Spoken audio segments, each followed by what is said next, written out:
Hello and a very warm welcome to you all. Every single year, a sea of humanity, literally millions of people gather in Mecca for one of the most incredible events on earth, the Hajj. But behind this pilgrimage that we see today, there's a timeless story, a foundational command that was set down in the Quran itself. So today, we're going to peel back the layers and explore the sacred origins of this truly profound journey. This one verse just paints such a powerful picture, doesn't it? It speaks of a journey that just transcends time and space. The phrase "every lean camel" really makes you feel the physical effort of that ancient travel, while every distant pass captures this incredible, beautiful diversity of humanity all answering the same call. It's a proclamation that has just echoed through the centuries, drawing people from every single corner of our world. So, you have to ask, right? What is it that compels millions of people to answer this ancient call? Well, the power, the purpose, and the profound meaning behind it all are rooted in a foundational story from the Quran, the mission of the Prophet Abraham, or Abraham, as he's known in the Bible. All right, so our first stop is to travel way back in time. Because to truly understand the Hajj, you have to go right back to its foundation, the mission that was given to the Prophet Ibrahim. It all starts when God assigned him the site of the house, the Kaaba, and entrusted him with a task that would literally change the world. In that mission, it all revolved around a single, incredibly powerful concept, Tawheed. This is the absolute core belief in the indivisible oneness of God. So the whole purpose of establishing the Kaaba wasn't just to build a structure. It was to create a global center for pure monotheism, a place completely free from any idols or any partners being associated with God. And Ibrahim's divine instructions were so specific. The command to purify my house was really profound because it had two layers. On one level, sure, it meant physical purification, getting rid of any man-made idols in the area. But on a much deeper level, it meant spiritual purification, cleansing the very act of worship from any trace of polytheism or shirk. The house was to be exclusively for those circling, standing, bowing, and prostrating to the one true God and to Him alone. Okay, so with that foundation of pure monotheism firmly reestablished, the very next divine command came through. It's time to send out the invitation. And this wasn't just some local announcement. Oh no, this was a universal proclamation, one that was designed to echo through the corridors of all of human history.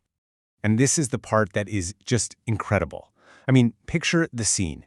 Ibrahim, a single man standing in a barren desert, is commanded to proclaim this pilgrimage to all of humanity. And the verse contains this powerful, divine promise. You make the call, and I will make sure it is heard. Every single pilgrim who arrives in Mecca today is seen as a living, breathing testament to the fulfillment of that ancient promise.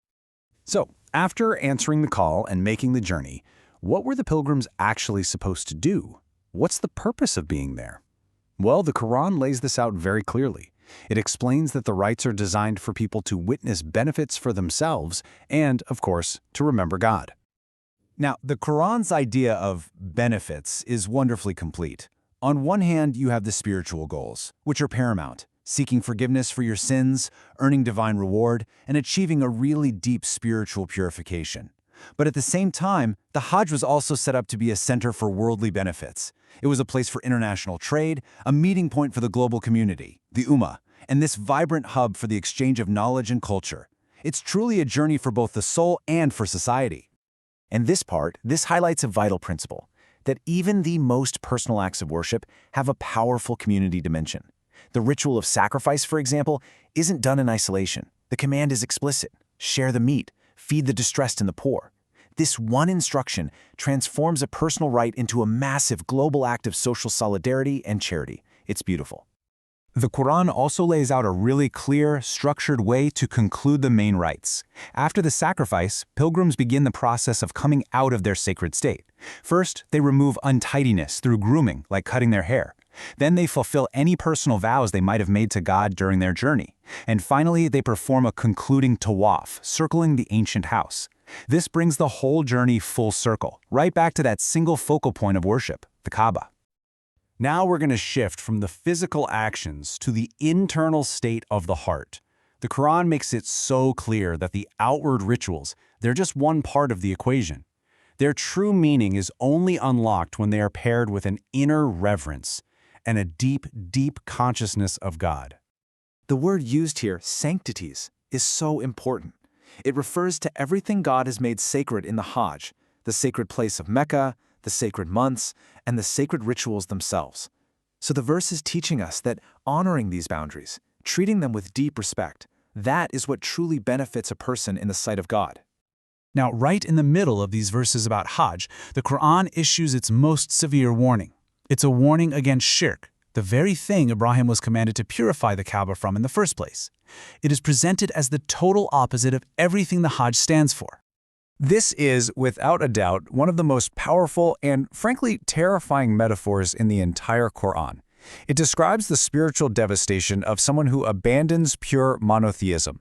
It's not a slow decline, it's a complete and total spiritual freefall. So let's just break down this devastating image for a second. The fall from the sky, that represents abandoning pure faith. And once you've fallen, your soul is vulnerable. It's torn apart by all these negative forces, symbolized by birds snatching it away. And then your own chaotic desires act like a powerful wind, scattering you into some remote place of complete spiritual ruin, with absolutely no firm ground to stand on. So if shirk is the ultimate spiritual ruin, then what's the ultimate spiritual goal? Well, that is taqwa. This is a deep, internal state of God consciousness, of piety, and a reverence that lives inside the heart. And this verse just connects everything so beautifully. It's saying that honoring the outward symbols of the Hajj, the sacrificial animals, the sacred sites, that's not just a physical act. It is a direct reflection of the taqwa that is inside a person's heart. The outer action is simply a manifestation of the inner reality. So let's tie all of this together. What we can see is that the Hajj, as it's practiced today, is understood as a living, breathing continuation of Ibrahim's original mission. Every single ritual is connected right back to that foundational call to pure monotheism. Ultimately, what we're seeing here is that the Hajj is designed as a total act of worship. It's a journey that engages your body through all the travel and the rituals. It engages your wealth through the act of sacrifice. And, most importantly, it is a journey of the heart, a profound striving to cultivate that inner state of taqwa. And that leaves us with a final thought to reflect on. When you uncover the deep, foundational story behind a ritual, really any ritual, how does that knowledge transform the act itself? Knowing it's not just a set of movements, but a continuation of Abraham's timeless call to the one God, well, that changes everything, doesn't it?